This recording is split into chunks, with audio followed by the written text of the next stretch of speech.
그래서 토지 가격이라는 게 어떻게 결정되는지 관련해서 왜 토지 가격이 지속적으로 상승하는지 이런 것도 살펴봤고요. 자, 그 우리가 뭐 읽지 않고 넘어갔지만 이제 이런 얘기가 있어요. 실제로 현실에서 이제 건물의 임대료라는 게 어떻게 구성되어 있느냐라는 거죠. 예. 임대료를 흔히 이제 지대하고 동일시하기 쉬운데 이제 정확하게는 다르다라는 거죠. 그래서 지대가 이제 대단히 큰 부분을 차지하지만 이 건물의 임대료에는 이 건물의 이제 감가상각분과 여기에 이제 투입된 자본에 대한 이제 이자까지도 이제 포함이 돼 있는 거죠. 자, 그다음에 이제 독점 가격에 대해서 막스가 가치나 생산가격과 무관하게 결정된다라고 이야기를 하고 있는데요. 그러면서 이제 구매자의 욕구와 지불 능력에 의해서 결정이 된다라고 이야기하고 있는데 이 독점 가격에 대한 이제 가장 원론적인 이야기 언급을 이제 하고 있어요. 어 최근에는 이제 조금 이게 이제 확장될 필요가 있다라는 게 이제 제 생각인데 뭐 관련한 내용은 제가 지금 또 화목토에 진행하고 있는 정치경제학 입문 수업에서 마침 이제 지난주 목요일에 이제 독점 가격에 대해서 이야기를 했었거든요. 그래서 여기 이제 강의 게시판에 이제 자료나 또는 이제 링크가 올려져 있으니까 독점 가격 관련해서 조금 더 들여다보고 싶은 분들은 그 부분을 이제 참조하시기 바랍니다. 정치경제학 입문의 여섯 번째 강의에서 이걸 이제 이야기했었어요. 자, 그다음에 우리가 이제 아까 읽었던 텍스트죠.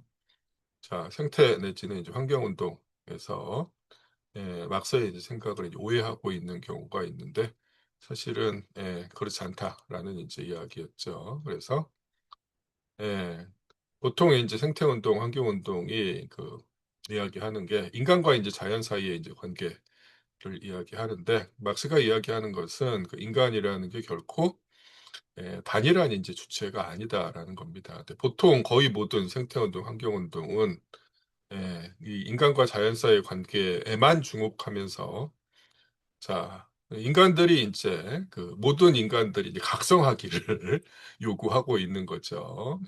제대로 하지 않으면 이제 "우리 조만간 다 멸종할 수밖에 없다." 이렇게 이야기하는데 문제는 이제 계급 사회 특히 이제 생산력이 엄청나게 발달한 자본주의 계급 사회에서 이 문제가 결코 어떤 이제 개인의 각성 또는 이제 인간 전체의 각성을 요구하는 방식으로 해결될 수 있느냐라는 거예요. 자, 막스의 생각에 따르면 애초에 이제 그런 방식은 이제 불가능하다라는 거죠. 그래서 이 생태 문제, 문제가 대단히 이제 심각하고 긴급한 문제일 수 있는데 바로 그렇기 때문에 빨리 계급 문제를 제대로 해결해야만 한다라는 겁니다. 네.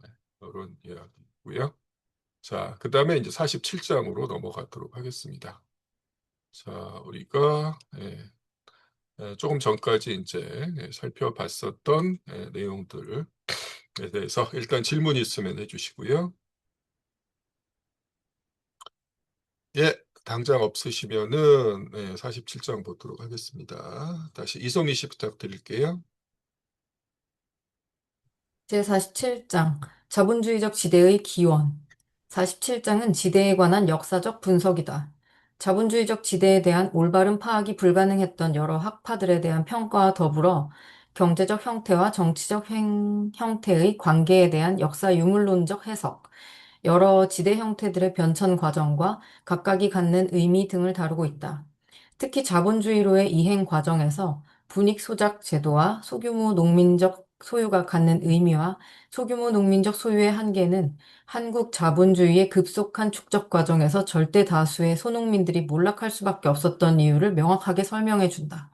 예. 좋습니다. 그래서 한국 자본주의 원시적 시초 축적과 인제 관련해서도 중요한 이야기들이 이제 많이 나와 있어요. 자, 역시 또 시간 관계상 중간중간 이제 건너뛸 텐데요. 자, 막스 이전에 인제 부르주아 경제학이 지대를 이제 온전히 이제 제대로 이해하지 이제 못했던 것. 상황에서 어떤 혼란들이 있었는지 뭐 이런 것들 이야기하고 있습니다. 그래서 우리가 지난 시간에 이제 37장의 서론에서 그 지대와 관련된 이제 오류 중에 잉여 생산물과 이제 지대를 동일시하면서 이제 지대에 대한 설명을 해야 되는데 잉여 생산물 일반에 대한 설명으로 그걸 이제 대체하려는 그런 이제 오류가 있다라고 이야기했었습니다. 근데 핵심은 이제 그게 아니다라는 거죠. 1-1번 보겠습니다. 박나영 씨 부탁드립니다. 논란은 다음과 같은 문제를 증명하는 데 있다. 즉, 각종 자본들 사이에서 잉여 가치가 평균이윤으로 균등화된 뒤에, 다시 말해 모든 생산 분야에서 사회적 자본이 생산한 총 잉여 가치를 각종 자본들이 그들의 상대적 크기에 비례하여 분배한 뒤에, 즉, 분배될 수 있는 모든 잉여 가치 분배가 외관상으로 이미 끝나버린 이후에 토지에 투하된 자본이 지대의 형태로 토지 소유자에게 지불하는 부분, 이 부분도 잉여가치 일부라고 말하는데 이 부분은 어디로부터 나오는가 하는 문제다. 예, 우리가 이미 살펴본 내용인데 이 문제를 해결했어야 되는데 이제 이전의 경제학자들이 문제 설정조차도 이제 제대로 못했다라는 거거든요. 자, 그래서 이제 2번으로 가겠습니다. 이상배 씨 읽어주십시오. 토지 소유에 대항하는 산업 자본의 대변인인 근대 경제학자로 하여금 이 문제를 연구하게 하였던 실천적 동기, 이것에 관해서는 지대론의 역사에 관한 장 잉여가치학 설사 제2부 제9장에서 상세히 다룰 것이다와는 전혀 별도로 그 문제는 이론가로서의 그들로부터 결정적인 관심을 불러일으켰다. 농업에 투하된 자본에 대한 지대라는 현상이 투자 분야 자체의 특수한 작용, 즉 땅 표면 자체에 속하는 속성들에서 생긴다는 것을 인정하는 것은 가치 개념 바로 그것을 포기하는 것, 즉 이 영역에서는 과학적 인식의 모든 가능성을 포기하는 것을 의미할 것이다. 지대는 토지 생산물의 가격에서 지불된다는 단순한 인식, 이 인식은 차지농업가가 자기의 생산 가격을 얻는다면 현물지대의 경우에도 옳다에서까지도 보통의 생산 가격을 넘는 이 가격의 초과분, 즉 토지 생산물의 상대적으로 비싼 가격을 농업의 자연발생적 생산성이 기타 산업의 생산성보다 높다는 사실로부터 설명하려는 불합리성이 나타났다. 그런데 이와는 반대로 노동이 생산적이면 생산적일수록 그 생산물 각각은 더욱더 값싸게 된다. 왜냐하면 동일한 노동량, 즉 동일한 가치 대표하는 사용 가치량이 그만큼 더 크기 때문이다. 예, 뭐 지대가 왜 생겨나느냐라고 했을 때 농업이 특별히 더 생산적이기 때문이다라는 식의 이제 논리인데 실제로 이제 중농주의자들이 그렇게 생각을 했었죠. 근데 이제 다른 이제 경제학자들도 그런 식의 지대를 설명하기 위해서 그런 설명을 이야기했는데 노동가치 이론에 따르면 사실 생산성이 높아지면은 예, 가격은 가치는 이제 줄어들고 가격은 싸질 수밖에 없는 거잖아요. 그렇죠? 자, 그래서 3번입니다. 유민자 씨 부탁드립니다. 그러므로 지대를 분석할 때 생기는 모든 곤란은 평균 이윤을 넘는 농업 이윤의 초과분을 설명하는 것, 잉여가치 그것이 아니라 이 생산 분야의 특수한 초과 잉여가치를 설명하는 것, 즉 순생산물이 아니라 기타 산업 분야의 순생산물을 넘는 초과 생산물의 초과분을 설명하는 것에 있었다. 평균 이윤, 그것은 매우 특수한 역사적인 생산 관계 아래에서 진행되는 사회적 생산 과정에 의해 형성되는 산물이며 우리가 이미 본 바와 같이 매우 복잡한 매개고리들을 전제하는 산물이다. 평균 이윤을 넘는 초과분에 대해 이야기할 수 있기 위해서는 이 평균 이윤이 먼저 척도로서 그리고 생산의 일반적 규제자로서 자본주의적 생산 양식에서는 그러하다 확립되어야만 한다. 예, 뭐 평균 이윤에 대해서 우리가 이제 진즉에 공부를 했어요. 그래서 넘어가고요. 쭉쭉 넘어갑니다. 자본주의적 생산이 이제 충분히 발전하지 못한 시기에는 또 평균 이윤이라는 인식에 이제 다다르지 못했기 때문에 또 그런 한계가 있었다. 뭐 이런 이야기들도 이제 하고 있고, 뭐 종농주의자들이 이제 어떤 식으로 여기에 이제 접근했는가에 대한 이야기인데, 뭐 종농주의자들이 한계가 있긴 했지만은 사실은 이제 자본주의적 생산의 분석이라는 측면에서 선구적인 역할을 했다라는 건 이제 우리가 자본론 2권 3편 재생산 표시 공부하면서 이제 살펴봤었죠. 네, 4번 읽도록 하겠습니다. 네, 유미리 씨 부탁드립니다. 중농주의자들의 곤란은 매우 다른 종류의 것이다. 자본에 관한 사실상 최초의 체계적인 해설자로서 그들은 잉여가치 일반의 성질을 분석하려고 노력하였다. 그들에게는 이 분석은 지대의 분석과 일치하였는데 그 이유는 그들에게는 지대가 잉여가치의 유일한 존재 형태였기 때문이다. 그들에게는 지대 낳는 자본 또는 농업 자본이 잉여 가치를 생산하는 유일한 자본이며 이 자본에 의해 움직이는 농업 노동이 잉여 가치를 낳는 유일한 노동, 즉 자본주의 관점에서 보면 유일하게 진정으로 생산적인 노동이다. 그들이 잉여 가치의 생산을 결정적인 요소로 고려하는 것은 매우 정당하다. 자, 왜 종농주의자들이 농업만이 생산적이라고 생각했는지는 그 이권 공부할 때 이제 말씀드렸었어요. 그래서 네, 그 당시 이제 프랑스 중농주의자들이 이제 프랑스 궁정에서 출현한 학파였는데 당대의 이제 프랑스의 상황이라는 게 그런 이제 오류를 범하게 만들었다라고 말씀드렸죠. 근데 막스는 오히려 이들이 협소한 시야를 가지고 있었기 때문에 헷갈리지 않고 적어도 이제 이 잉여가치 생산과 사회 전체 재생산에 관해서는 기여를 할 수 있었다라고 이야기를 이제 하고 있죠. 네, 그래서 이제 그런 내용들을 이야기하면서 이제 중동주의자의 이제 중상주의 비판에 대해서 이야기를 하고 있습니다. 자, 이 부분은 황진호 씨가 읽어주시기 바랍니다. 제4권 이어가치 학설사에서 논의될 기타의 공헌들을 무시하더라도 그들은 중상주의자들, 이들은 조잡한 현실주의자로서 그 당시 진정한 석유 경제학자들이며 현실적인 자기 이익을 위해 와 그의 후계자들에 의한 과학적 분석의 단서를 뒷전으로 밀어버렸다. 에 대립하여 유통 영역에서만 활동하는 상업자본에서 생산자본, 산업자본으로 관심을 돌렸다는 점에서 위대한 공적을 남겼다. 그런데 중농학파는 오로지 자본과 잉여가치에 관한 중상주의의 견해만을 비판하고 있다. 이미 지적한 바와 같이 정치 경제학 비판을 위하여 중금주의는 정당하게도 세계 시장을 위한 생산, 그리고 생산물의 상품으로서 따라서 화폐로서의 전환이 자본주의적 생산의 전제와 조건이라고 선언한다. 그리고 중금주의를 계승한 중상주의에서 결정적인 것은 더 이상 상품 가치의 화폐로서의 전환이 아니라 잉여 가치의 생산인데, 그러나 유통 영역이라는 불합리한 관점에서 이것을 고찰하며 동시에 이 잉여 가치가 초과 화폐로서 무역 수지의 흑자로 나타난다고 생각한다.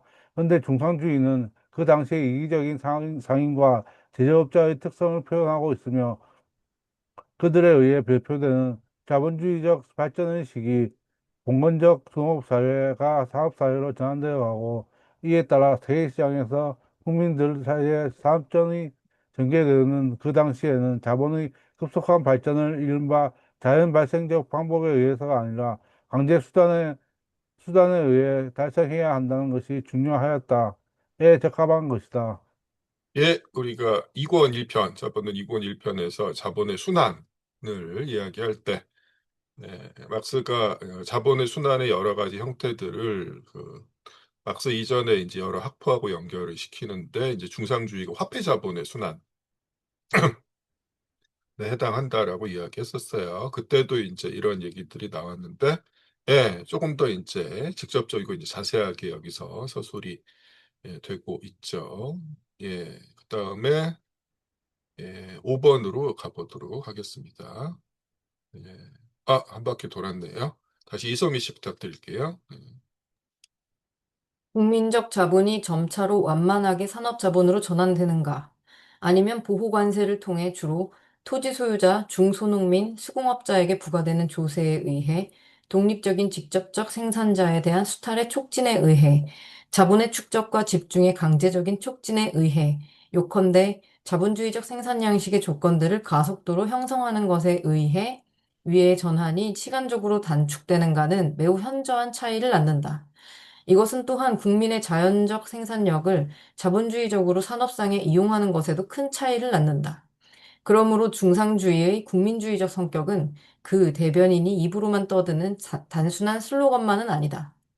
중상주의자들은 국부와 국가 재정에만 관심을 가진다는 구실하에 실제로는 자본가 계급의 이익과 치부 일반이 국가의 최종 목적이라고 단언하고 낡은 교권 국가 대신에 부르주아 사회를 선언하고 있다. 그러나 동시에 그들은 자본가 계급의 이익 증대, 자본주의적 생산의 발전이 근대 사회에서는 국민적 위력과 우위의 토대가 된다는 것을 의식하고 있다. 예, 좋습니다. 왜 중상주의자들이 한 나라의 불안, 금과 은, 화폐로 사용되는 금과 은이다라고 이야기했느냐라는 거죠.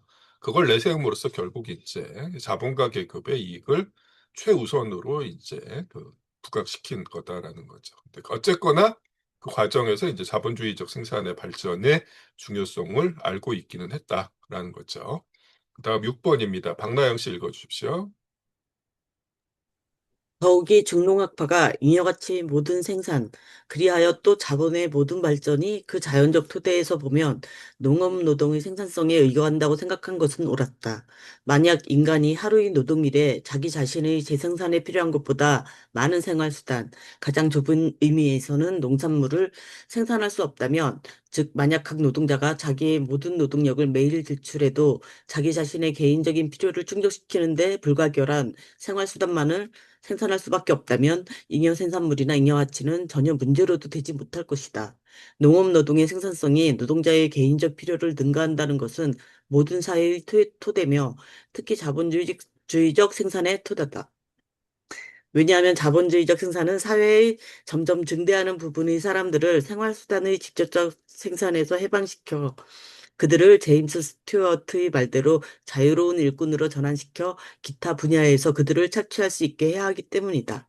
예, 좋습니다. 우리가 일권 공부할 때 우리가 산업혁명이라고 부르는 이제 공업혁명의 선행 조건이 농업혁명이라는 이야기도 했었죠. 예, 그 다음에 이제 넘어가고요. 그 다음에 이제 좀 길게 이제 이런저런 얘기들이 많이 나와 있어요. 역사적인 얘기들. 대단히 이제 재밌는 얘기인데, 역시 시간 관계상, 쭉쭉 이제 넘어가 보도록 하겠습니다.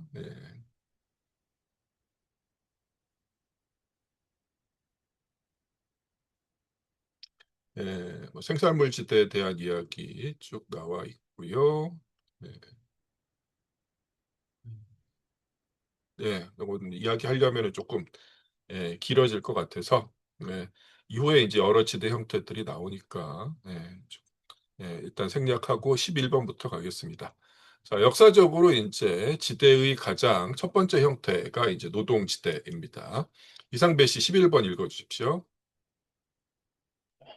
노동지대라는 가장 단순한 형태의 지대, 즉 직접적 생산자가 한 주에 며칠 동안은 사실상 또는 법률상으로 자기의 것인 도구, 쟁기, 역축 따위를 가지고 사실상 자기의 것인 토지에서 일하며 나머지 며칠은 공짜로 영주의 토지에서 영주를 위해 일하는 형태의 지대를 고찰하면 사태는 매우 명백하며 지대와 잉여 가치는 동일하다. 이윤이 아니라 지대가 여기에서는 부집을 잉여 노동을 표현하는 형태다. 어느 정도까지 노동자, 자급자족하는 농도가 자기의 생활 필수품, 자본주의적 생산 양식에서 임금이라고 부르는 것을 넘는 초과분을 얻을 수 있는가는 기타의 사정들이 불변이라면 그의 노동시간이 자기 자신을 위한 노동시간과 영주를 위한 부역노동시간으로 분할되는 비율에 달려있다. 네, 이렇게 되죠. 네, 노동지대. 일주일에 이제 뭐 며칠 동안은 자기 자신의 토지에서 며칠 동안은 영주를 위해서 영주의 토지에서 일한다라는 거죠. 자, 11-1번입니다. 윤민자 씨 부탁드립니다. 필요 생활수단을 넘는 이 초과분, 자본주의적 생산 양식에서 이윤으로 나타나는 것의 싹은 전적으로 지대, 여기에서 지대는 직접적으로 부불잉여 노동일 뿐 아니라 그런 것으로부터 나타난다의 크기에 의해 결정된다. 이 부불잉여 노동은 생산 조건, 이것은 여기에서는 토지 이것과 일치하며 또는 토지와 구별되는 한에서는 토지의 부속물로 여긴다의 소유자를 이해한 것이다. 예, 지금 47장의 제목이 자본주의적 지대의 기원이거든요. 그래서 자본주의적 지대가 이제 발생하기 이전에 이제 지대, 와 이제 자본주의적 지대가 어떻게 다른지를 이제 명확히 이해할 필요가 있습니다. 자, 그 봉건제 하에서의 이제 지대라는 건 예, 자본주의에서 잉여가치에 해당하는 게 이때는 그냥 통째로 이제 지대였다라는 거야. 그래서 자본주의에서는 지대가 이윤 그 중에서도 이제 초과 이윤이 전환된 평균 이윤을 넘어서는 초과 이윤이 전환된 형태지만은 자본주의적 생산이 본격적으로 확산되기 지배적으로 되기 이전까지는 오히려 이제 지대를 지불하고 남은 게 이윤으로 될 가능성이 생기는 이런 상황이었다라는 거죠. 자, 이런 상황은 나중에 이제 그 생겨난 다른 지대 형태들에서도 대단히 이제 오랫동안 변하지 않고 계속 작동을 합니다. 예. 자, 그 다음에 이제 12번 볼게요. 유미리 씨 읽어주십시오. 농노의 생산물이 자기의 생활수단과 노동 조건을 보충하는 데 충분해야 한다는 것은 어느 생산 양식에서나 마찬가지다. 왜냐하면 그것은 생산 양식의 특수한 형태의 결과가 아니라 모든 연속적이고 재생산적인 노동 일반의 자연 조건이고 모든 연속적인 생산, 이것은 항상 재생산이며 따라서 또 자기 자신의 활동 조건의 재생산이다. 의 자연 조건이기 때문이다. 예, 우리가 자본은 일권 5편에서 절대적, 상대적 잉여가치 이걸 이제 공부하는 장에서 어, 박사가 이야기를 했어요. 기본적으로 이제 뭐 잉여 노동이 발생할 수 있는 것은 필요 노동에 해당하는 만큼이 이제 충족된 다음이다라는 거예요. 그래서 뭐 자본주의뿐만 아니라 봉건제도 마찬가지고 모든 생산 양식의 기본적으로 직접 생산자가 자신의 생활 수단과 노동권을 일단 보충해야 된다라는 거죠. 그걸 이제 넘어서는 게 잉여 노동이고 그게 이제 지대가 됐든 예, 아니면 그 잉여 가치가 됐든 기본적인 조건은 이렇다라는 거죠. 자, 12-1번 보겠습니다. 황진호 씨 부탁드립니다.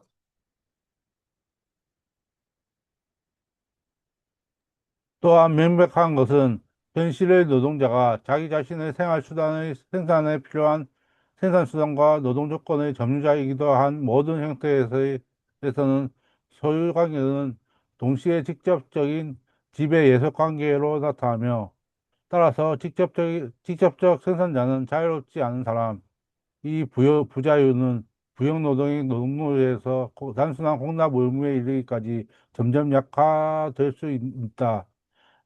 로 나타난다는 점이다. 여기에서 직접적인 생산자는 우리의 전제에 따르면 자기 자신의 생산 수단을 점유하고 있으며 자기 노동을 시연하고 자기 생활 수단을 생산하는 데 필요한 객관적인 노동 조건을 점유하고 있다.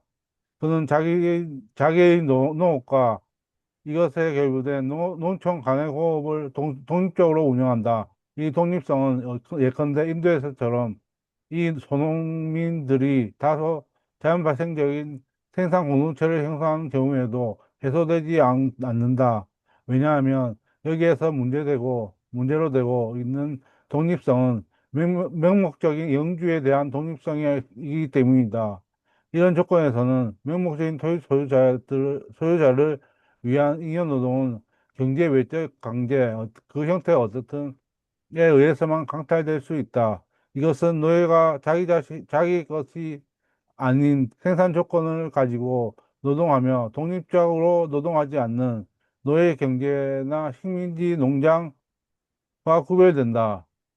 예, 그 노예하고 이제 농노가 어떻게 다르냐, 봉건제에서의 농노가 그랬을 때 실제로 그 우리가 이제 일본 공부하면서 확인했던 것처럼 생산수단과 노동 조건의 점유다다라는 거예요. 그래서 이제 이런저런 노동 수단뿐만 아니라 토지조차도 이제 하급의 소유권, 점유권을 가지고 있었다라고 이야기했잖아요.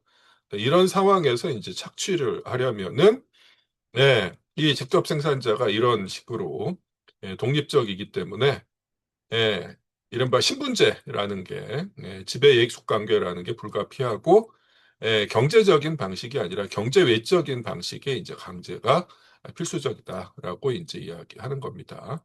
12-2번 보겠습니다. 네, 이소미 씨 부탁드립니다. 그러므로 노동자가 자기 자신의 생산 수단을 점유하고 있는 곳에서는 인격적인 종속 관계, 다시 말해 정도의 차이는 있지만 인격적인 부자유와 토지의 부속물로서 토지에 결박되는 것, 진정한 의미에서의 예속이 필요하다. 만약 직접적 생산자들에게 토지 소유자임과 동시에 주권자로서 직접적으로 대립하는 것이 사적 토지 소유자가 아니라 아시아에서 보는 바와 같이 국가라면 지대와 조세는 일치하거나 또는 이 지대 형태와는 구별되는 조세는 존재하지 않는다. 이런 사정에서 종속 관계는 정치적으로나 경제적으로나 국가에 대한 모든 백성의 관계에 공통적인 것 이상으로 가혹한 형태를 취할 필요가 없다. 국가는 여기에서는 최고의 영주이며 주권은 전국적 규모로 집중된 토지 소유에 있다. 바로 이런 이유 때문에 토지의 사적이거나 공동적인 점유와 이용은 존재한다 하더라도 사적 토지 소유는 존재하지 않는다. 네, 봉건적인 토지 소유 형태와 이제 자본주의적 사적 소유가 분명히 이제 다른 거죠. 네. 어쨌거나 이제 이런 상황에서는 노동자가 생산 수단을 점유하고 있는 상황에서는 이 경제적 강제라는 게 이제 불가피하다라는 거죠. 그래서 인격적인 부자유와 토지에 결박시키는 방법. 그래서 예, 자유로운 이동 자체가 불가능했다라는 거잖아요. 영주의 장원의 긴박이 되고, 뭐 이 땅에서도 이제 마찬가지예요. 그래서 이제 뭐 서유럽의 봉건제와 다른 점이 그, 그 국왕이 뭐 이제 토지의 소유자로서 이제 상징적으로 이제 존재했다라는 식의 이제 아시아에서의 이제 봉건제의 특징이다 이렇게 이제 이야기를 하고 있는 거죠. 근데 기본적으로 이제 본질은 여기에 있습니다.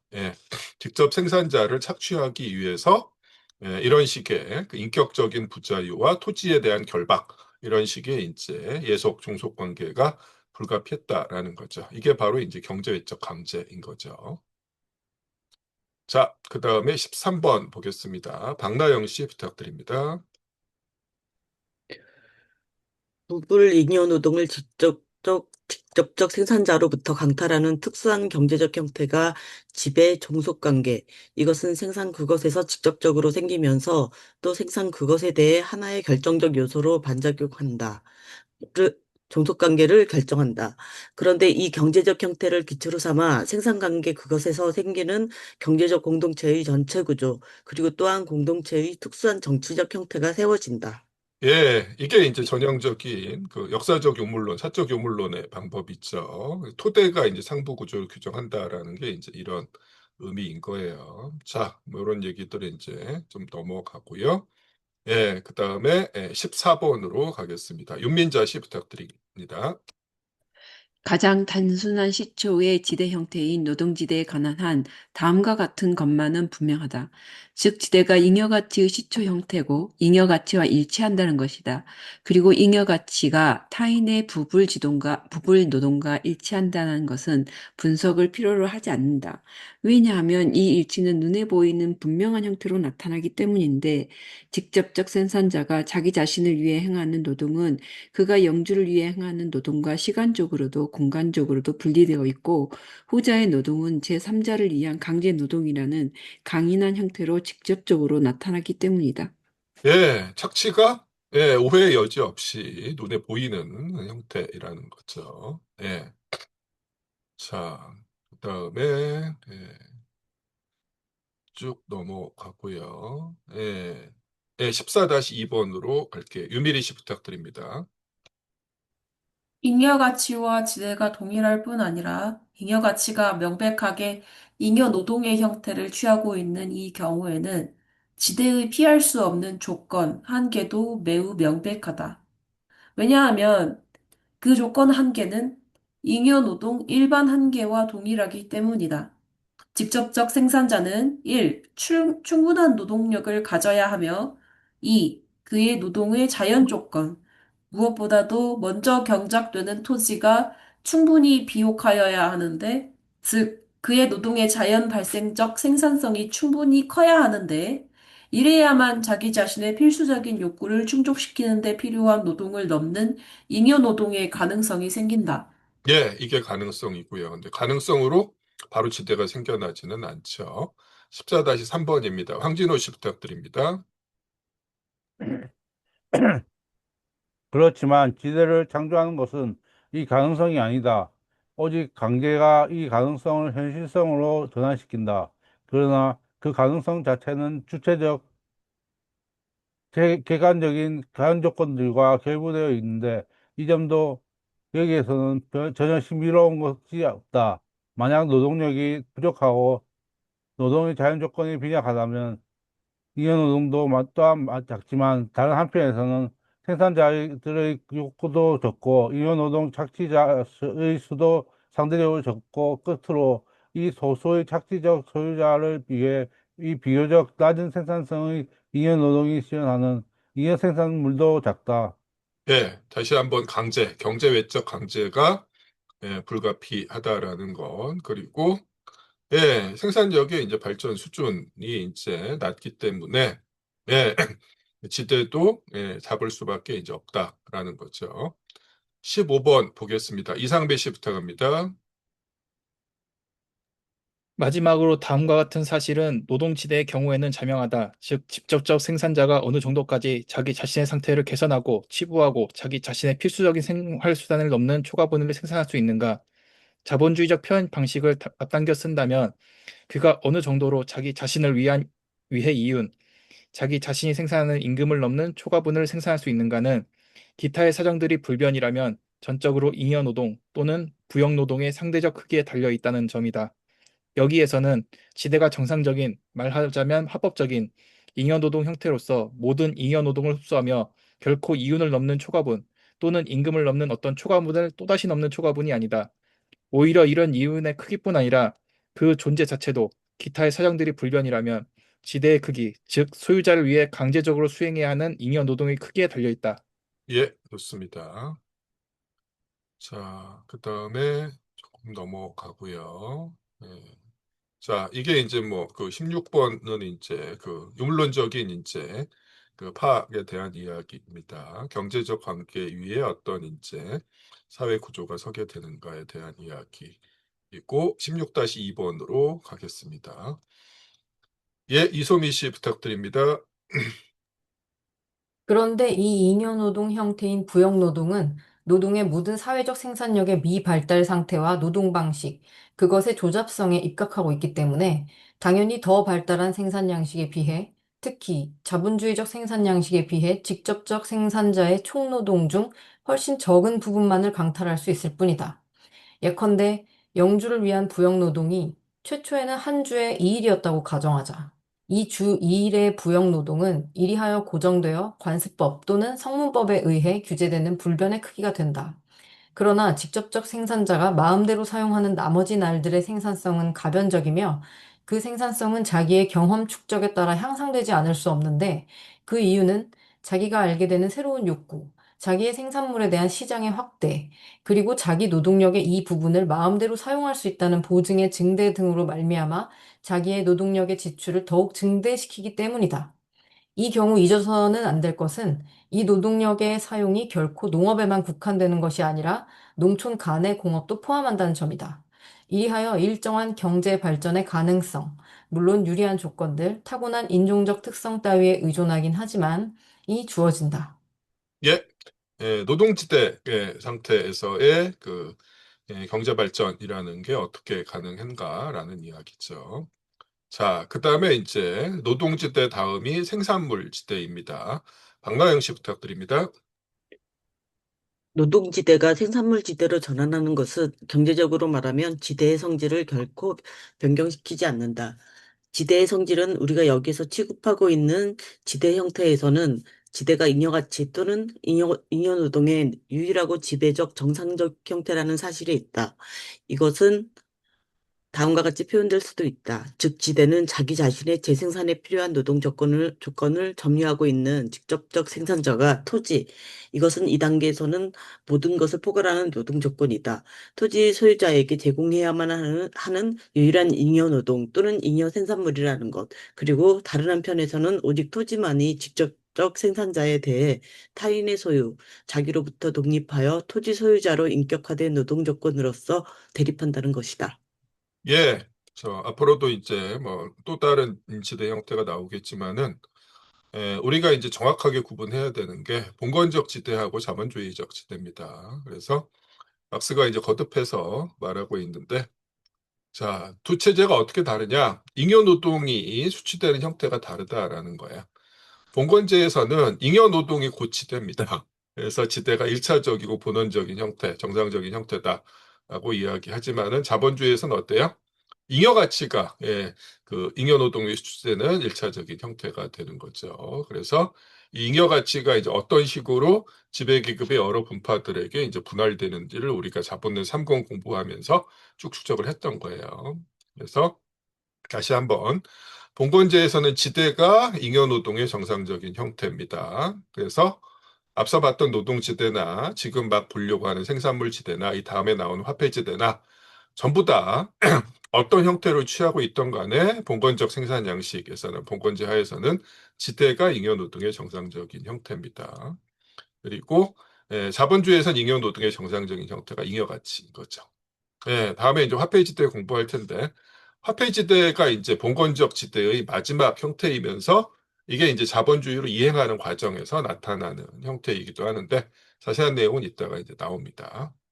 자, 그 다음에 17-1번 볼게요. 이상배 씨부터 갑니다. 그러나 생산물 지대가 지대의 지배적이고 가장 발달한 형태인 경우에도 다소간 이전 형태, 즉 직접적으로 노동에 의해 지불되는 지대인 부역 노동의 잔재를 함께 가지고 있으며 이것은 영주가 사적 개인이든 국가이든 마찬가지라는 점이다. 생산물 지대는 직접적 생산자의 더 높은 문화 수준, 즉 그의 노동과 사회 일반의 더 높은 발전 단계를 전제한다. 생산물 지대를 그것에 앞서는 형태와 구별짓는 것은 잉여 노동이 더 이상 그 적나라한 형태를 수행되지 않으며 다시 말해 영주나 그 대리인의 직접적 감독과 강제 아래 수행되지 않으며 오히려 직접적 생산자는 직접적 강제 대신 주위의 사정들에 의해 그리고 채찍 대신 법적 규정에 의해 당하여 자기 자신의 책임으로 잉여 노동을 수행한다는 점이다. 직접적 생산자의 필수적인 욕구를 넘는 생산이라는 의미의 잉여 생산은 이전처럼 직접적 생산자의 경작지와 나란히 그리고 그것의 외부에 존재하는 영주의 경작지에서 수행되는 것이 아니라 직접적 생산자에게 사실상 속하며 자기 스스로 이용하는 경작지에서 수행되는 것이 자명한 원칙으로 되었다. 노동지대와 생산물지대가 어떻게 다른가를 이야기하고 있는 거죠. 생산력이 이제 조금 더 발전했을 때, 지대 형태가 이제 변화하게 되면서, 차이점이 생겨나게 되는 거죠. 자, 그 다음 17-2번입니다. 유미리 씨 부탁드립니다. 이 관계에서는 직접적 생산자는 자기의 노동시간 전체를 다소 자유롭게 이용한다.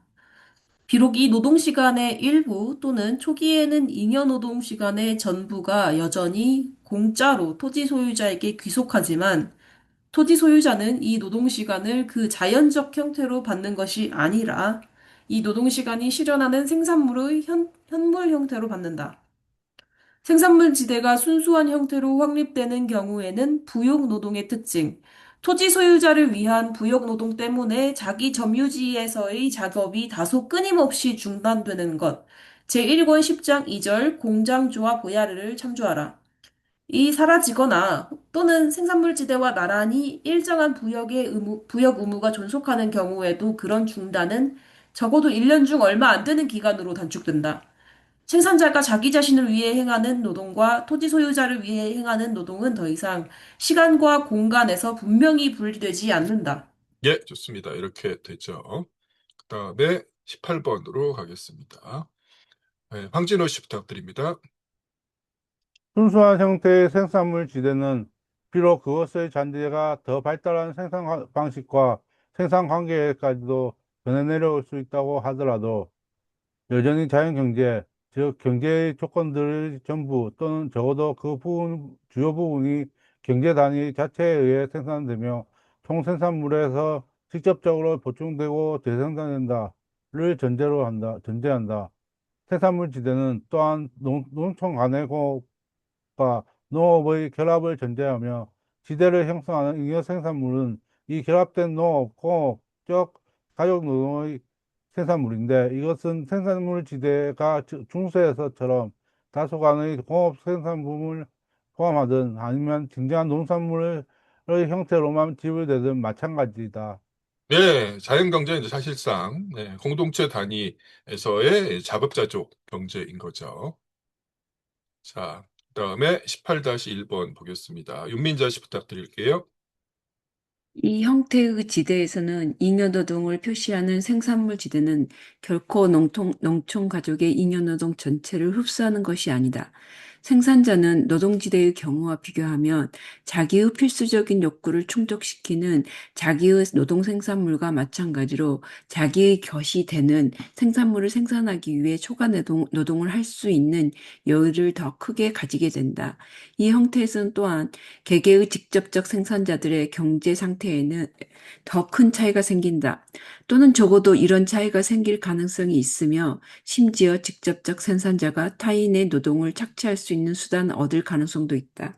그러나 이것은 생산물 지대의 순수한 형태를 논의하는 우리에게는 상관이 없다. 왜냐하면 우리는 여기에서 각종의 지대 형태들이 결합, 혼합, 융합될 수 있는 무한히 다양한 조합을 연구할 수 없기 때문이다.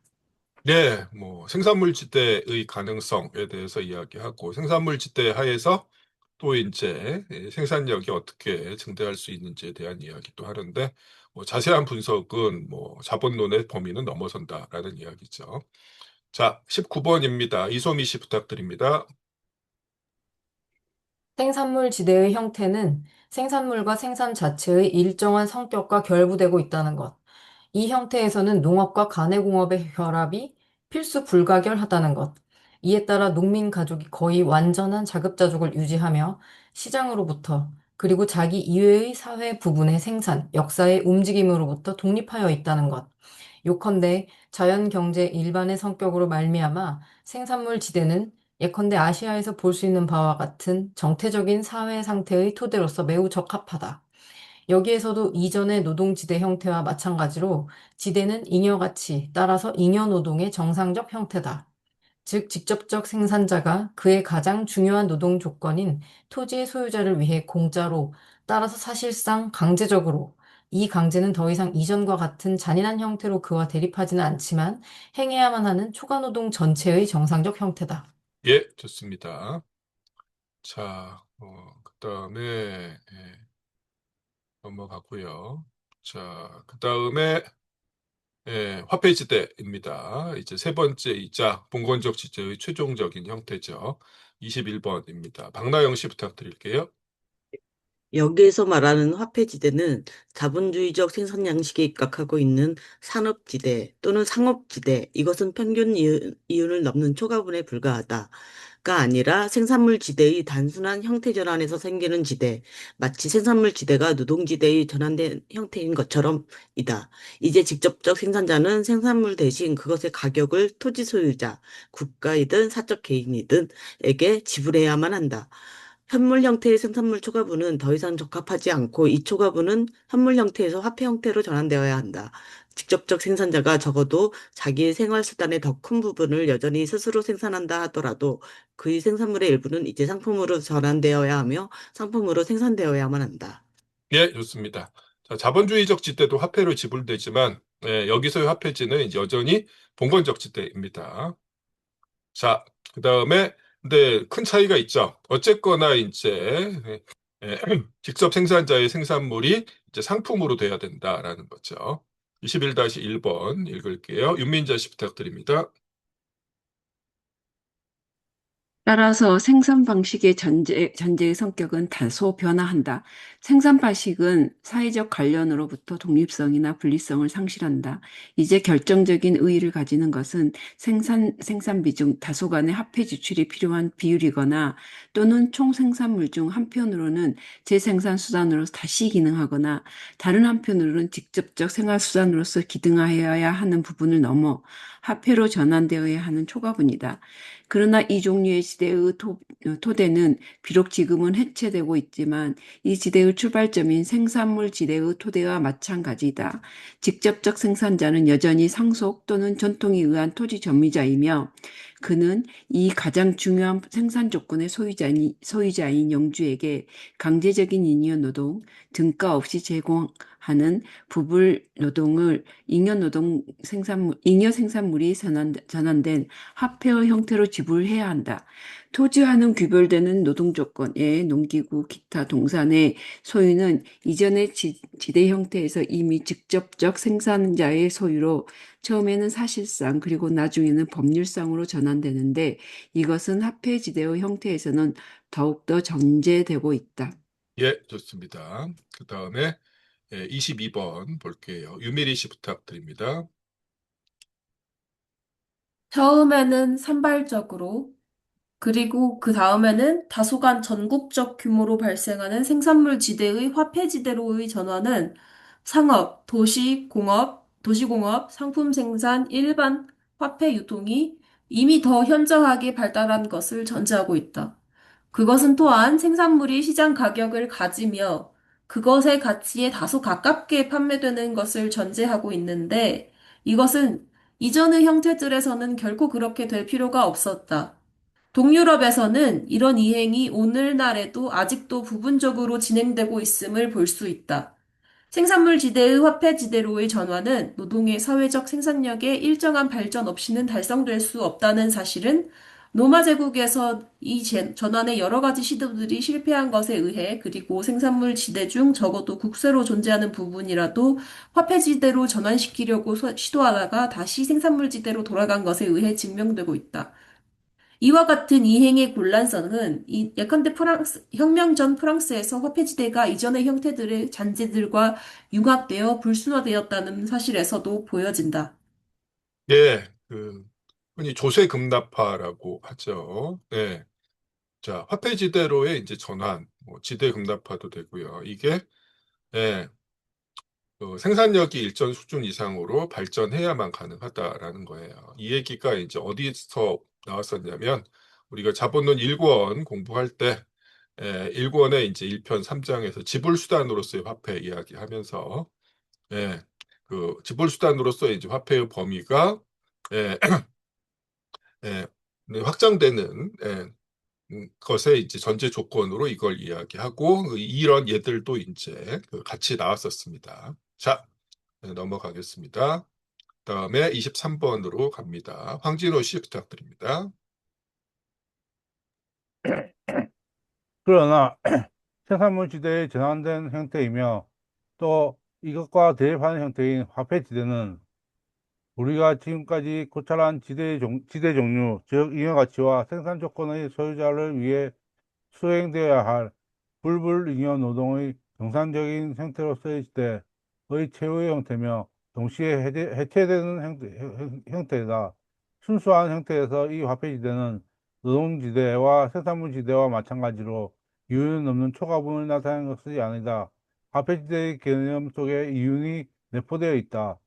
이 이윤이 화폐지대와 나란히 잉여노동의 한 특수 부분으로 생기는 한 화폐지대는 이전의 지배 형태들과 마찬가지로 여전히 이 맹아적인 이윤에 대한 정상적인 제한으로서 작용하며 이 맹아적인 이윤은 화폐지대로 표현되는 잉여노동이 지불된 뒤 남은 노동, 자기 자신의 초과 노동이든 타인의 노동이든 을 이용할 가능성에 비례하여 비로소 발달할 수 있다. 예, 화폐지대가 이제 봉건적 지대의 마지막 형태인데, 그러면서 또 이야기하는 게 이윤과 지대 사이 관계에 대해서 이야기를 하고 있습니다. 23-1번 읽겠습니다. 유민자 씨 부탁드릴게요. 이윤이 실제로 지대가 나란히 생긴다면 이윤이 지대를 제한하는 것이 아니라 그 반대로 지대가 이윤을 제한한다. 그러나 이미 말한 바와 같이 화폐지대는 동시에 우리가 지금까지 취급해온 지대, 언뜻 보아도 명확히 잉여가치, 잉여노동과 일치하며 잉여가치의 정상적이고 지배적인 형태로서의 지대의 해체 형태이다. 화폐지대는 더욱 발전하면 소농민적 차지임과 같은 모든 중간 형태를 무시하면 토지를 자유로운 농민적 소유로 전환시키든지 아니면 자본주의적 생산 양식의 지대 형태, 즉 자본주의적 차지 농업가가 지불하는 지대를 생기게 하지 않을 수 없다. 예, 좋습니다. 자, 잉여노동이 이제 봉건제하고 그 자본주의에서 어떤 방식으로 수치되는지 우리가 봤었는데, 그, 그에 따라서 이윤과 지대 사이의 관계도 달라지는 거죠. 봉건제 하에서는 어쨌거나 지대를 지불하고 이제 남는 부분이 이윤이 되는 겁니다. 그래서 예, 지대가 이제 너무 크면은 이윤은 이제 발생하지 않을 수도 있는 겁니다. 그래서 지대가 이윤의 크기를 결정하게 됩니다. 근데 자본주의에서는 이제 그 반대가 되는 거죠. 그래서 봉건제 하에서는 이윤이 이제 지대의 일부가 되지만은 자본주의에서는 평균 이윤을 넘는 초과분이 지대로 됩니다. 그게 이제 우리가 공부한 내용이에요. 자, 그 다음에 24번으로 가겠습니다. 이소미 씨 부탁드릴게요. 화폐 지대와 더불어 토지 소유자와 그의 예속인, 토지의 일부를 점유하여 경작한다. 사이의 전통적인 관습법적인 관계는 필연적으로 계약상의 관계, 실정법의 확고한 규정에 의해 규제되는 순수한 화폐 관계로 전환된다. 그러므로 경작하는 토지 점유자는 본질적으로 단순한 차지인으로 전환된다. 이 전환은 한편에서는 기타의 일반적 생산관계가 적합한 곳에서는 종전의 농민적 점유자를 점차로 축출하고 그 대신 자본주의적 차지 농업가를 들여놓는 데 이용되고, 다른 한편에서는 종전의 점유자로 하여금 돈을 내고 자기의 지대 지불 의무를 면제받아 자기의 경작 토지에 대한 완전한 소유권을 가진 독립농민으로 될 수 있게 한다. 예, 우리가 이제 일권의 마지막 편에서 네, 인클로저를 공부했었잖아요. 그게 이제 종전의 농민적 점유자를 이제 축출하는 방식. 그래서 자본주의적 차지농업화가 이제 예, 개선된 이제 방식으로 농업을 경영할 수 있게 하는 상황이 되거나 아니면은 이제 자유로운 독립농민이 등장할 수 있을 거다라는 거죠. 자, 24-1번입니다. 박나영 씨 부탁드릴게요. 더욱이 생산물 지대의 화폐 지대로의 전환은 필연적으로 무산의 일용 노동자 계급, 이들은 화폐를 받고 고용된다. 의 형성을 함께 할 뿐 아니라 이 계급의 형성이 위의 전환에 앞서기도 한다. 이 새로운 계급이 오직 산발적으로만 나타나는 그 발생기에는 더 부유한 지대 지불 농민들 사이에 농업 임금 노동자를 자기의 계산으로 착취하는 간섭이 필연적으로 발전한다. 이것은 봉건 시대의 부유한 예속농민이 이미 자기 자신의 예속농민을 하였던 것과 마찬가지다.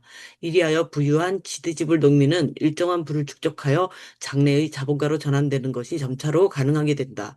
스스로 노동하는 종래의 토지점주들 사이에서 자본주의적 차지농업가의 양성소가 생기는데, 그들의 발달은 농업에서뿐 아니라 사회 일반에서 자본주의적 생산의 발달을 조건으로 하며 16세기의 영국에서처럼 특히 유리한 조건들, 예컨대 그 당시 화폐의 지속적 점진적 가치 감소가 전통적인 장기 차지 계약 아래에서 토지 소유자를 희생시키면서 차지 농업가를 부유하게 한 것이 그들을 도와주는 경우에는 그들은 매우 급속히 발달한다. 예, 자본주의적 차지농업과의 이제 출현, 발전에 대한 이야기인데 여기서 이야기하고 있는 게 시초축적편에서 일본의 시초축적편에서 우리가 본 예들이에요. 여기 보면은 16세기 영국 뭐 이렇게 이야기했을 때 이게 가격혁명으로 인해서 예, 그 지대가 이를테면 이제 99년 동안 정액의 화폐 지대로 지불되면서 차지농업가들이 이득을 얻은 뭐 이런 그 상황들에 대한 이제 이야기입니다. 그리고 여기 보면은 그 제가 이제 앞서 다른 편들을 공부하면서 지금 우리 텍스트에서 프로그레시브라는 이제 단어를 이제 전부 다 이제 누진적으로 일괄적으로 번역하면서 이제 조금 의미가 잘못 전달될 수 있다라고 말씀드렸고 그래서 제가 이제 이거를 고쳐 놓는다고 말씀드렸었어요. 근데 여기서도 이제 마찬가지예요. 그래서 책 가지고 계신 분들은 이 누진적이라는 단어를 뭐 지속적 내지는 이제 점진적이라는 단어로 이제 수정을 해주시기 바랍니다. 예, 그 다음에 25번 보겠습니다. 윤민자 씨 부탁드릴게요. 더욱이 지대가 화폐 형태를 취하고 지대 지불 농민과 토지 소유자 사이의 관계가 계약 관계로 되자마자 이런 전환은 세계 시장, 상업 제조업의 상대적으로 높은 발전 수준에서만 가능하다. 토지는 필연적으로 종전에는 농촌의 경계 밖에 있었던 자본가들에게 임대되기 시작한다. 그리고 이 자본가들은 도시에서 얻는 자본과 거기에서 발달한 자본주의적 경영 방식, 즉 생산물을 단순히 상품과 잉여가치 취득수단으로서 생산하는 것을 농촌과 농업에 이전시킨다. 일반적으로 이런 형태는 오직 봉건적 생산 양식에서 자본주의적 생산 양식으로 이행하는 시기에 세계 시장을 지배하던 나라들에서만 발생할 수 있다. 예, 지금 이게 이제 자본주의적 시대의 발생 과정이면서 이제 동시에 시초 축적 과정에 대한 이야기이기도 한 거죠. 예, 그다음에 뭐 자본주의적 차진농의 등장 그러면서 지대가 이제 그 성격이 이제 변화되는 것들을 이야기합니다. 26번입니다. 유미리 씨 읽어주십시오. 토지 소유자와 현실적으로 노동하는 경작자 사이에 자본주의적 차지농업가가 개입함에 따라 종래의 농촌 생산 방식에서 발생하였던 모든 관계들이 깨어진다. 차지농업가는 농업 노동자의 실질적인 지휘자, 그리고 그들이 잉여 노동의 실질적인 착취자로 되며 토지 소유자는 이 자본주의적 차지농업가에 대해서만 직접적인 관계를 맺는데 그것도 단순한 화폐 관계, 계약 관계뿐이다. 예, 그러면서 이제 지대의 성격도 변화할 수밖에 없어요. 황진호 씨 부탁드릴게요. 이리하여 지대의 성질도 이미 이전의 지대 형태에서도 부분적으로 나타난 바와 같이 사실상으로 그리고 우연적으로 그렇게 전환할 뿐 아니라 지대의 공인된 지배적 형태에서 정상적으로 그렇게 전환하게 된다. 지대는 잉여가치와 잉여노동의 정상적인 형태에서 이 잉여노동 중 착취하는 자본가에 의해 이윤의 형태로 취득되는 부분을 넘는 초과분으로 강등된다. 또한 잉여노동 전체, 이윤과 이윤을 넘는 초과분은 이제 자본가에 의해 직접적으로 착취되며 총 잉여 생산물의 형태로 수취되어 화폐로 전환된다. 그가 지대로서 토지 소유자에게 주는 것은 그가 자기의 자본으로 농업 노동자를 직접적으로 착취하여 얻는 잉여가치의 일부에 불과하다. 예, 드디어 이제 자본주의적 지대가 출현을 했습니다. 자, 자본론의 3권의 4편, 5편, 6편의 마지막 장들이 전부 다 상업 이윤, 이자, 지대에 관한 이제 역사적인 서술이거든요. 그래서 4편의 마지막 장, 20장에서 상업 이윤이 처음엔 이제 산업 이윤보다 우세했다가 나중에는 이제 에, 산업 자본가가 먼저 취득한 잉여가치 이윤을 투하 자본의 크기에 따라서 이제 분배받는 형태로 전환된 것을 공부했고요. 그 다음에 5편에서는 고리대 자본 이야기했을 때는 엄청나게 이제 높은 수준의 그 이자가 자본주의적 생산이 발전하면서 이제 이윤의 일부로 이제 되었다라는 걸 이야기했습니다. 그 다음에 이제 지금 우리가 공부하고 있는 지대편의 이제 마지막 장에서 다시 봉건제 하에서 잉여가치의 잉여노동의 이제 정상적인 형태였다가 이제 그 자본주의적 생산에서 초과 이윤의 이제 초과 이윤이 전환된 형태로 이제 변화하는 과정까지를 쭉 본 거예요. 네. 예, 좋습니다. 그 다음에 26-2번입니다. 이상배 씨 부탁합니다. 그가 얼마만큼 많이 또는 얼마만큼 적게 토지 소유자에게 주는가에 대한 하나의 한계는 대체로 자본이 비농업 생산 분야에서 올리는 평균 이윤과 평균 이윤이 지배하는 비농업 생산 가격에 의해 결정된다. 지대는 이제 잉여가치, 잉여노동의 정상적인 형태로부터 잉여노동 중 자본이 당연히 그리고 정상적으로 취득하는 부분을 넘는 초과분, 농업이라는 특수한 생산 분야의 특수한 초과분으로 전환된다. 잉여가치의 정상적인 형태는 이제 지대가 아니라 이윤이며 지대는 이제 잉여가치 일반의 형태가 아니라 그것이 일정한 파생물인 초과이윤이 특수한 사정에서 독립하게 된 형태로 여겨진다.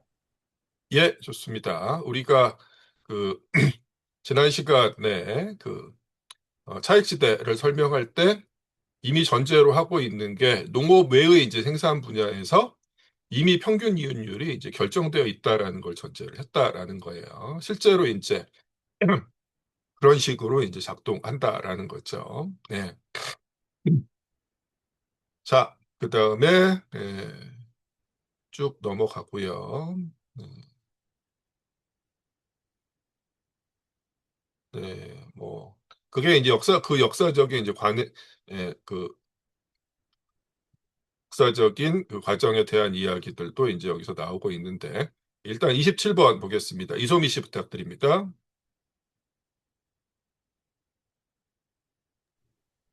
평균 이윤과 이것에 의해 지배되는 생산 가격은 농촌 상황 밖의 상업과 제조업의 영역에서 형성된다. 지대 지불 소농민의 이윤은 이 균등화 과정에 참가하지 않는다. 왜냐하면 토지 소유자에 대한 그의 관계는 자본주의적 관계가 아니기 때문이다. 그가 이윤을 얻는 한, 즉 그가 자기 자신의 노동에 의해서든 타인 노동의 착취에 의해서든 자기의 필요 생활 수단을 넘는 초과분을 실현하는 한, 이것은 정상적인 관계의 배후에서 일어나는 것이며 기타의 사정들이 불변이라면 이 이윤의 크기가 지대를 결정하는 것이 아니라 그 반대로 이 이윤이 자기를 한계 짓는 지대에 의해 결정된다. 예, 다시 한번 그래서 우리가 이제 그 차액지대를 설명할 때 이제 가정했던 게 실제로 이제 역사적으로도 어떻게 그 진행되었는지를 이야기를 하고 있고요. 그 다음에 계속해서 이건 자본주의적 지대입니다. 그래서 지대지불 소동민이라고 하는데 이건 아주 쉽게 얘기해서 소장농이에요. 그래서 소장농은 자본주의적 생산에 예, 종사하는 그런 인재 경제 주체가 아니다라는 거예요. 그래서 자본주의적 생산이 지배적인 사회에서도 소장농은 이제 봉건적 지대를 지불하고 있는 지주소작 관계에 매여 있는 존재다라는 거죠. 네, 그 이야기고요. 그다음에 뭐 역사적인 과정이고요. 그래서 뭐 우리가 봤던 사편, 5편, 6편에서 봤던 이제 상인, 고리대 뭐 이런 얘기들 쭉 나왔고요. 뭐 중세의 이윤율이 어떤 의미냐라는 얘기고요. 그다음에 쭉쭉 넘어가고요. 자, 29번으로 갈게요. 박나영 씨 부탁드릴게요. 따라서 평균 이윤을 넘는 초과분으로서의 지대는 이런 전통적인 방식으로는 설명할 수 없다. 지대가 처음 발생하는 역사적 조건이 어떻든 지대가 일단 뿌리를 받게 되면 그것은 이미 앞에서 전개한 근대적 조건 아래에서만 생길 수 있다. 끝으로 생산물 지대의 화폐 지대로의 전환과 관련하여 지적해야 할 것은 이 전환과 함께 토지 가격, 즉 자본화된 지대, 그리고 따라서 토지 양도 가능성과 현실적인 양도가 본질적 요소로 등장한다는 것. 그리하여 종전의 지대 지불 의무자가 독립적인 농민적 소유자로 전환될 수 있을 뿐 아니라 도시 화폐 소유자나 기타의 화폐 소유자가 토지를 구매하고 이것을 농민에게나 자본가에게 임대해 지대를 그들의 투하 자본에 대한 이자 형태로 수취할 수 있다는 것. 그리고 이런 사정도 이전의 착취 방식, 소유자와 현실적 경작자 사이의 관계, 그리고 지대, 그것의 전환을 촉진한다는 것이다. 네, 좋습니다. 여기까지가 화폐 지대였어요. 그리고 이제 마지막입니다. 5절이네요. 이상배 씨 부탁합니다. 제5절 분익 소작과 소농민적 분할지 소유. 우리는 이제 우리의 지대 전개의 종점에 도달하였다. 이상의 모든 지대 형태, 노동지대, 생산물지대, 화폐지대, 단순히 생산물지대가 전환된 형태로서의에서는 지대 지불자는 언제나 토지의 현실적 경작자, 점유자이며 그의 부불 잉여 노동은 직접적으로 토지 소유자의 수중으로 들어갔다고 전제되고 있다. 최고의 형태인 화폐지대에서도 그것이 순수한 한, 즉 그것이 단순히 생산물지대에 전환된 형태인 한, 이 전제는 가능할 뿐 아니라 사실상 타당하다. 예, 좋습니다. 조금 다른 얘기인데, 제가 이제 그 강의안을 준비하고 나서, 예, 그 일요일 강의를 진행하다 보면 항상 이제 중간중간 오식이나 보완할 부분이 생겨가지고 이걸 나중에 이제 수정을 하거든요. 그래서 여러분께는 대단히 죄송하지만 그, 이거 하고 나서 이제 다음 그 강의 시작하기 전까지 제가 이제 이 수정한 거를 다시 이제 게시판에 올려놓곤 하니까 한 번씩 그 뭐 다음 날이나 아니면 이제 그 다음번 강의 시작하기 전에 그 강의한 파일을 이제 다시 다운로드 받으시면은 제가 이제 수정한 내용을 반영한 파일을 보실 수가 있을 겁니다. 자, 그리고 시간을 보니까 역시 예, 어느 정도 예상했던 대로 오늘 7편 진행하는 건 힘들겠네요. 자, 30-1번 보겠습니다. 유미리 씨 부탁합니다. 시초의 지대 형태에서 자본주의적 지대로 이행하는 형태로서 분익 소작제, System of Sharecropping을 들 수 있는데, 이 경우 경영자, 차지 농업가는 노동, 자기 자신의 노동 또는 타인의 노동 이외에 경영 자본의 일부를 제공하며 토지 소유자는 토지뿐 아니라 경영 자본의 다른 일부, 예, 가축을 제공하고 생산물은 차지인과 토지 소유자 사이의 일정한 비율, 이것은 나라에 따라 다르다로 분할된다. 이 경우 차지인은 완전한 자본주의적 경영에 필요한 자본을 충분히 가지고 있지 않으며 다른 한편으로 토지 소유자가 얻는 분배 몫은 순수한 지대 형태가 아니다. 예, 분익소작제라는 게 뭐냐면은 여기서는 이제 경영자라고까지 이야기하고 있는데 실제로 이런 경우는 소차지 농업과 소작농인 경우가 대부분입니다. 그래서 농사 짓는 데 필요한 자본이 충분히 없는 거예요. 이제 그러니까 그것조차도 이제 지주한테 일부 제공받는데 그 대가로 이제 지주가 지대뿐만 아니라 거기에 대해서도 엄청나게 큰 몫을 요구하는 거죠. 그래서 이제 더 이제 크게 수탈당할 수밖에 없는 건데 실제로 뭐 해방 이후에도 어느 정도 있었고 일제시대에 이게 대단히 성행했었다고 합니다. 그래서 이제 그 조선의 이제 농민들이 이중 삼중으로 수탈을 당했던 건데 실제로 그때 당시에 이제 나온 이제 소설 중에 예, 그런 상황을 이제 제목이 토지였던가 이 기억은 정확하게 안 나는데 그런 소설이 있어요. 그래서 이제 도시에서 그 기자로 신문 기자로 이제 일하던 그 주인공이 이제 그 고향으로 이제 돌아와 가지고 농사를 대단히 이제 익숙하지 않은 농사를 뼈 빠지게 글자 그대로 뼈 빠지게 짓는데 이게 이제 분익제거든요. 그래서 수확을 하는데 추수를 하는데 엄청 힘든데 이것저것 이제 지주한테 다 떼고 나면은 거의 남는 게 없는 상황인 거예요.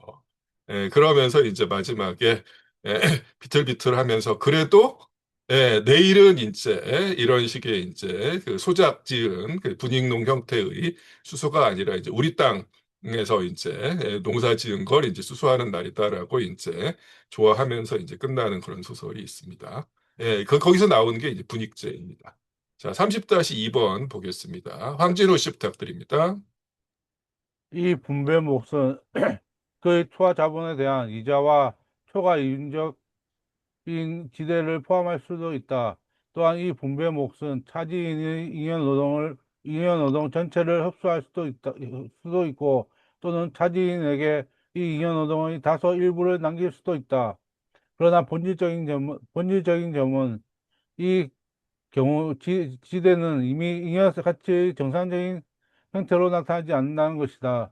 한편으로 차지인은 자기 자신의 노동만을 사용하든 타인의 노동을 사용하든 노동자로서의 자격에서가 아니라 일부 노동 도구의 소유자로서의 자격, 자본가로서의 자격에서 생산물의 일부에 대한 청구권을 가진다. 다른 한편으로 토지 소유자는 전적으로 토지 소유에 입각하여 자기의 몫을 청구하는 것이 아니라 자본의 대부자로서도 그 몫을 청구한다. 예, 아까 이제 뭐 예를 들어서 이제 말씀드린 건데, 그래서 실제로 이제 분익제 하에서 이제 수장료가 이제 엄청나게 높아서 차지인의 잉여 노동 전체까지 잡아먹는 경우도 있다라는 이야기인데, 사실 이제 막스가 이걸 이야기한 거는 뭐냐면은 어쨌거나 이게 봉건적 지대에서 자본주의적 지대로의 이행 형태다라는 거죠. 그래서 더 이상 지대라는 게 잉여가치의 정상적인 형태, 잉여가치, 잉여노동 고치대 이런 식으로는 작동하지 않는다라는 게 이제 중요하다라는 거예요. 예, 쭉 넘어가고요.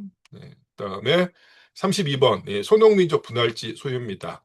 이게 이제 대한민국 농업의 상황과 관련해서 중요하다라고 이제 말씀을 드렸었죠. 자, 윤민자 씨 부탁드리겠습니다.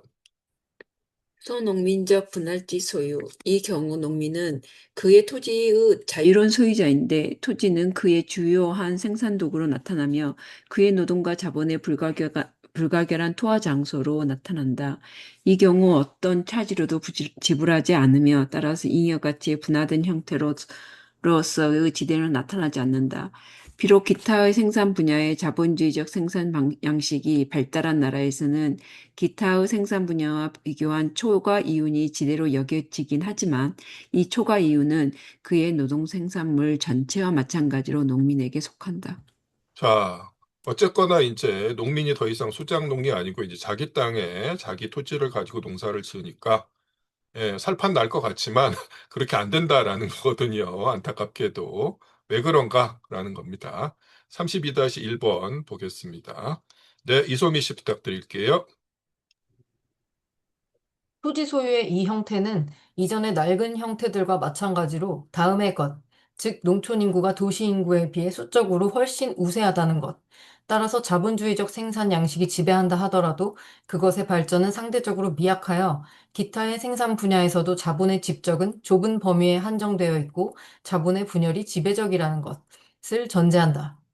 당연한 일이지만 이 경우에는 농산물의 압도적인 부분이 그 생산자들, 농민들에 의해 직접적인 생활수단으로 소비될 수밖에 없으며 이것을 넘는 초과분만이 상품으로서 도시화의 상업에 들어간다. 농산물의 평균 시장 가격이 어떻게 결정되든 우등지 또는 위치가 더 나은 토지에서는 차액지대, 상품 가격의 초과 부분이 자본주의적 생산 양식에서처럼 생기는 것은 틀림없다. 이 차익지대는 일반적인 시장 가격이 아직 형성되지 않은 사회 상황에서도 존재하는데 이 경우 차익지대는 초과적인 잉여 생산물로 나타난다. 그런데 이 차익지대는 더 유리한 자연 조건에서 노동하는 농민 자신의 주머니로 들어간다. 네, 여기까지는 괜찮아요. 근데 여기서부터 이제 조금 예, 그 부정적인 그리고 이제 그 한탄스러운 상황이 이제 시작이 됩니다. 자, 33번입니다. 박나영 씨 부탁드립니다. 이 소농민적 분할지 소유 형태에서는 토지 가격이 농민의 현실적 생산비의 한 요소를 이룬다. 왜냐하면 이 형태가 더욱 발전하는 과정에서 상속 재산을 분할할 때 토지가 일정한 화폐 가치로 평가되기 때문이며 또는 소유지 전체나 그 구성 부분들의 소유주가 끊임없이 변경될 때 농민 자신이 주로 저당으로 빌린 화폐로 토지를 구매하기 때문이다. 자, 한국에서 그 자본주의적 생산이라는 것들이 선진국이 수백 년 걸려서 그 지배적으로 됐던 과정을 불과 이제 수십 년 만에 관철시킨 비결이 뭐냐라고 했을 때 이게 이제 군부 독재 덕분이 아니라 사실은 해방 이후에 진행된 농지개혁 때문이다라는 거죠. 그 정치경제학 입문 시간에 이제 한국 자본주의 강의할 때 이제 말씀드렸던 이제 내용인데, 자, 농지개혁이라는 게 이제 북의 토지개혁에 이제 밀려가지고 마지못해 한 방식이었는데, 북에서는 무상분배였는데, 남쪽에서는 유상분배였다라는 거야. 그래서 농민들이 처음부터 이제 자기 땅을 분배받을 때 빚을 지고 시작한다라는 겁니다. 그리고 여기서부터가 이제 문제가 심각해지기 시작하는 거죠. 자, 그런 상황이 이제 그대로 나와 있어요. 자, 34번 보겠습니다. 윤민자 씨 부탁드립니다. 이 토지 소유 형태에서는 자본화된 지대에 불과한 토지 가격이 하나의 전제된 요소이고, 따라서 지대는 토지의 비옥도와 이치의 차이와는 무관하게 존재하는 것처럼 보이지만, 바로 이 형태에서는 절대 지대가 존재하지 않는다고, 즉, 최열등지는 어떤 지대도 지불하지 않는다고 일반적으로 가정되어야 한다. 왜냐하면 절대 지대에는 생산물의 생산 가격을 넘는 가치의 초과분이 실현되거나 생산물의 가치를 넘는 초과적인 독점 가격을 전제하기 때문이다. 그런데 여기에서는 농촌 경제가 주로 직접적인 생존을 위한 농업이고 토지는 대다수 인구의 노동과 자본의 불가결한 투하 장소이기 때문에 생산물의 지배적인 생산 가격은 외적인 상황에서만 그 가치 수준에 도달한다. 그러나 이 가치는 살아있는 노동이라는 요소가 우세하기 때문에 원칙적으로 생산 가격보다 높을 것이다. 비록 이 초과분은 소규모 토지 소유 농민, 이른바 소농이 지배적인 나라에서는 비농업 자본의 가치 구성도가 낮기 때문에 제한된다 하더라도. 자, 농산물 가격이 절대지대를 그를 이제 발생할 수 있는 수준으로 상승하기가 어렵다라는 거죠. 왜? 예. 실제로 이제 농업 자체가 자본주의적으로 운영되는 경우가 드물기 때문에 이제 그렇다라는 거고, 그리고 이제 대한민국 같은 경우 훨씬 더 심각했죠. 의도적으로 이제 국가 권력이 저고가 농산물 가격을 최대한 낮추는 방식으로 운영을 했잖아요. 왜? 예, 저임금을 유지하기 위해서 공업 노동자들의 예, 그런 과정에서 이제 계속 상황이 어려워질 수밖에 없는 거죠. 35번 가겠습니다. 유미리 씨 부탁드립니다. 소농으로 하여금 경작을 중단하도록 하는 한계는 그를 소규모 자본가로 보는 한에는 평균 이윤이 아니며 그를 토지 소유자로 보는 한에서는 지대의 필요가 아니다.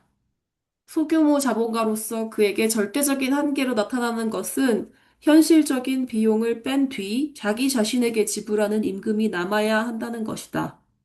생산물의 가격이 그에게 이 임금을 보상하는 한 그는 토지를 경작하며 때때로 생산물의 가격이 육체적 최저 수준의 임금만을 보상하는 경우에도 토지를 경작한다. 그리고 토지 소유자로서 그에게는 토지 소유가 부과하는 장벽은 없다. 왜냐하면 이 장벽은 토지 소유와 분리된 자본, 노동도 포함 이 토지에 투자하는 것을 막는다는 것을 가리키기 때문이다. 소동들이 어느 정도까지 그 피폐한 상황을 버텨내느냐라는 거죠. 최소한 그 농사지어서 먹고 살 수만 있으면 된다라는 이야기거든요. 예, 이윤이나 지대는커녕, 이윤이나 초과 이윤은커녕 먹고 살 수 있을 정도로만 이 농사지어서 벌 수 있으면은 계속 농사를 짓는다라는 거예요. 근데 이제 그것조차도 안 된다라는 거고. 근데 사실 여기서 이제 소농을 이야기로 들고 있지만은 예, 절대 다수의 그 농업외의 이제 소생산자들도 마찬가지잖아요. 예, 딱히 이제 이윤이 남거나, 뭐, 임대료를 지불하기 위한 초과 이윤까지는 말하지도 않고, 임대료 지불하고 나서 이제 최대한 먹고 살 수 있는 임금에 해당하는 만큼이라도 이제 남으면 다행이다라고 하면서 엄청나게 과도 노동을 하는 게, 대한민국의 절대 다수의 사장님들이다라는 거죠. 예. 같은 원리가 작동하고 있습니다, 여기서도. 예. 물론 이제 그 임대료를 내는 그런 이제 소생산자들은 생산 수단의 소유자가 아니긴 하지만 처지는 사실상 거의 그게 똑같다고 생각할 수밖에 없죠. 자, 그 다음에 35-1번입니다. 황진호 씨 부탁드립니다. 그러나 토지 가격에 대한 이자는 하나의 장벽을 이룬다. 왜냐하면 이 이자는 일반적으로 제3자인 저당권자에게 지불되어야만 하기 때문이다. 그러나 이 이자는 잉여노동 중 자본주의적 조건에서는 이윤을 형성할 부분에서 지불될 수 있다. 그러므로 토지 가격이나 이것에 대해 이제 지불되는 이자로 기대되는 지대는 농민의 생존에 불가결한 노동을 넘는 잉여노동이 자본화된 것을 일부에 불과할 수밖에 없지만 이 이견 노동은 평균 이윤 전체와 동등한 상품 가치 부분으로 실현될 필요도 없으며 또한 평균 이윤으로 실현되는 이견 노동을 넘는 초과분, 즉 초과 이윤으로 실현될 필요는 더더욱 없다. 네, 다시 한번 그 농산물 가격이 예, 평균 이윤을 실현하는 생산 가격이나 그보다 넘어서 이제 지대로 전환될 수 있는 초과 이윤으로 실현되는 상황은 바랄 수도 없다라는 거죠. 소농이 주가 되는 상황에서는 그렇게 된다라는 겁니다. 뿐만 아니라 토지를 이제 구입하면서 빚을 졌기 때문에 이자 갚느라고 이제 그 잉여노동에 해당하는 부분이 거기에 이제 다 소진이 돼버린다라는 거야. 글자 그대로 뼈 빠지게 노동하는데 털고 나면 이제 아무것도 안 남는 거고 그것도 안 되면 이제 빚을 지게 되는 상황이 실제로 대한민국 농업에서 광범위하게 벌어졌던 거죠. 35-2번 가겠습니다. 이상배 씨 읽어주십시오. 지대는 평균 이윤의 공제분일 수도 있고 또는 평균 이윤 중 실현되는 유일한 부분일 수도 있다. 그러므로 소규모 토지 소유 농민이 자기의 토지를 경작하거나 경작할 토지를 구입하기 위해서는 정상적인 자본주의적 생산 양식에서처럼 농산물의 시장 가격이 그에게 평균 이윤을 가져다 줄 수 있을 만큼 등기할 필요도 없고, 이 평균 이윤을 넘는 초과분, 이것이 지대 형태로 고정된다를 가져다 줄 수 있을 만큼 등기할 필요는 더더욱 없다. 즉 시장 가격이 생산물의 가치까지 등기하거나 그 생산 가격까지 등기할 필요가 없다. 이것은 소농이 지배적인 나라의 곡물 가격이 자본주의적 생산 양식이 지배적인 나라의 곡물 가격보다 낮은 이유의 하나다. 가장 불리한 조건에서 일하는 농민들이 수행하는 잉여 노동의 일부는 공짜로 사회에 증여되며 생산 가격의 규제나 일반 가격의 가치 일반의 형성에도 참가하지 않는다. 따라서 이 같은 낮은 가격은 생산자들의 빈곤의 결과이고 결코 그들의 노동 생산성의 결과는 아니다. 예, 남 얘기가 아니죠. 그래서 이제 막스가 자본론을 쓸 때 뭐 자기 사후에 이제 식민지 조선이나 해방 이후에 이제 대한민국 농업을 미리 예측하고 쓰진 않았겠지만 정확하게 이제 해방 이후에 이제 대한민국 농업의 상황을 정말 더 이상 이제 그 적어갈 수 없을 정도로 지금 이야기해주고 있습니다. 자, 쭉쭉 이제 넘어가고요. 36-1번입니다. 이소미 씨 차례입니다. 자영농민의 자유로운 소유는 분명히 소규모 경영, 이 생산 방식에서는 토지의 점유가 노동자가 자기 자신의 노동의 생산물을 소유하기 위한 하나의 조건이며 경작자는 자유로운 소유자이든 예속농민이든 언제나 자기 자신의 생활 수단을 고립된 노동자로서 가족과 함께 독립적으로 생산해야만 한다를 위한 가장 정상적인 토지 소유 형태다. 토지의 소유가 이 경영 방식의 완전한 발달을 위해 필요한 것은 마치 노동 도구의 소유가 수공업 경영의 자유로운 발달을 위해 필요한 것과 마찬가지다.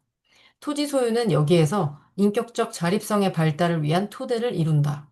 이런 토지 소유는 농업 자체의 발달에서 하나의 필연적인 통과점이다. 소규모 농민적 소유 단계를 이제 거쳐야 그다음에 이제 자본주의적 농업으로 갈 수 있다라는 건데 뭐 그 과정에서 이제 당사자들이 겪는 이제 고통은 장난이 아닐 수밖에 없죠. 36-2번입니다. 박나영 씨 부탁드릴게요. 그러나 이 토지 소유를 몰락시키는 원인들은 이 토지 소유의 한계를 보여준다. 그 원인들은 다음과 같다. 대공업의 발달에 의해 농촌 간해공업, 이 토지 소유의 정상적인 부합물이 파괴되는 것, 이런 경작 형태에 있는 토지들이 점차로 피폐하게 되는 것, 대규모 토지 소유자가 공유지, 이것은 항상 소규모 경영의 제2보합물이며 가축의 사육을 가능하게 하는 유일한 것이다.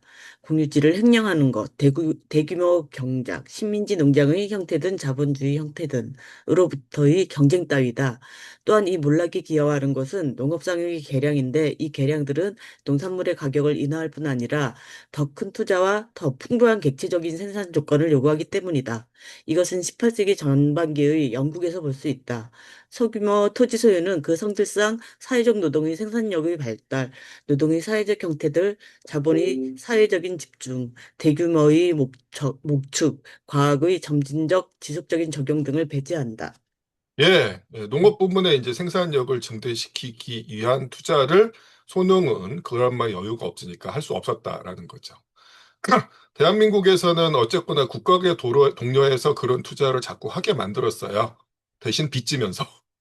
그죠? 실제로 그렇잖아요. 그래서 이제 뭐 경지정리라는 이름으로 이제 토지를 이제 구획한다라든가, 그다음에 이제 뭐 새로운 종자나 이제 비료, 농약 같은 것들을 이제 보급하는데 공짜가 아니었다라는 거예요. 그죠?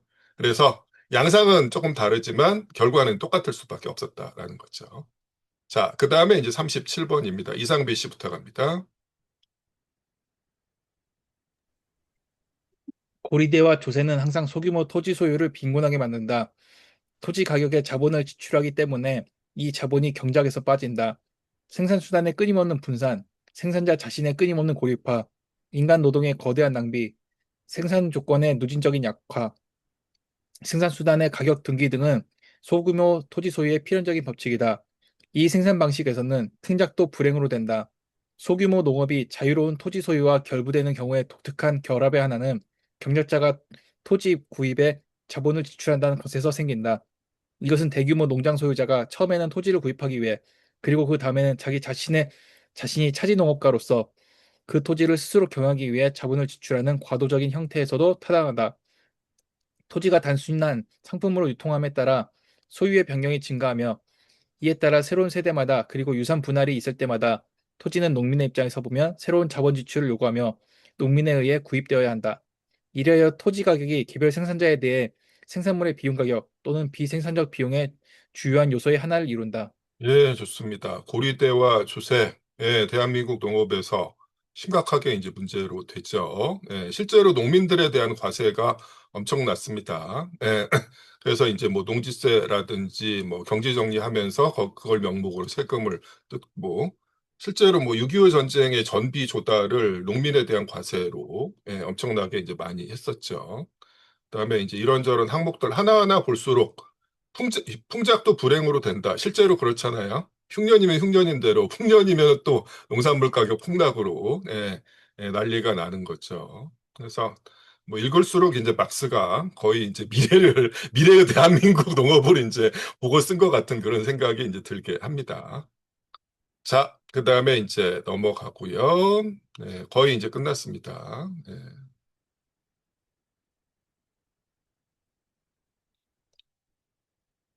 자, 40번으로 가겠습니다. 유미리 씨 부탁드립니다. 따라서 토지의 구입을 위한 화폐 자본의 지출은 농업 자본의 투하가 아니다. 이 지출은 소농민이 현실적인 생산 영역에서 마음대로 처분할 수 있는 자본을 그만큼 감소시킨다. 이 지출은 생산수단의 규모를 그만큼 감소시키며 따라서 재생산의 경제적 토대를 그만큼 축소시킨다. 이 지출은 소동민을 고리대에 종속시킨다. 왜냐하면 여기에서는 진정한 신용이 거의 없기 때문이다. 이 지출은 대규모 농장의 구입 때문이라고 하더라도 농업상의 장애 요소이다. 이런 사정은 사실상 자본주의적 생산 양식과 모순되는데 그 이유는 토지 소유자의 채무, 그가 토지를 상속받았든 구입하였든 자본주의적 생산 양식과는 대체로 무관하기 때문이다.